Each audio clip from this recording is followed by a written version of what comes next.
यहाँ पर सुला दिया, जिनमें से 67 सहाबा कराम की एक मजमूई इकट्ठी कब्र बना दी गई थी, क्योंकि उन सहाबा कराम को इतनी बेदर्दी से शहीद किया गया था कि उनकी शनाख्त करना मुश्किल हो गई थी। और बाकी दो कब्रें हैं अलग, छोटे छोटे काले पत्थरों वाली आपको कब्रें नजर आएंगी कब्र जब आप जाओगे। एक में आप सल्लम की चचा हजरत हमजा रज़ियल्लाहु ताला अन्हु रहम फरमाया है, दूसरी कब्र में जो सहाबी हजरत मुसअब बिन उमैर और हजरत अब्दुल्लाह बिन जाश रज़ियल्लाहु ताला अन्हु रहम फरमाया है।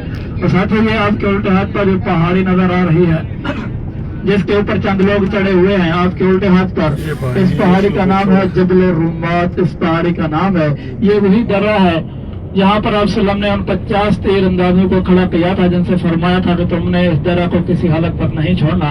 और इसी नहर के जरिए से हज़रत खालिद बिन वलीद ने उन पर हमला किया था, जिसके नतीजे में 10 सहाबाए कराम को इसी पहाड़ी के ऊपर ही सब शहीद किया गया था। ये जो लोग ऊपर चढ़े हुए हैं प्राइवेट गाड़ियों में आते हैं, इनको बताने वाला गाइड करने वाला कोई नहीं होता, ला इल्मी में ऊपर चढ़ जाते हैं।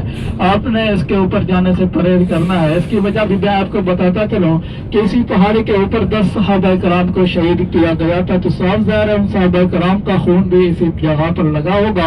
हम तो सहाबाए कराम के जूतों की खाक के बराबर भी नहीं, हम अगर अपने नापाक जूतों से इसके ऊपर जाएंगे तो इससे उन शुहदा की बेअदबी होगी। तो इसलिए आपने इस पहाड़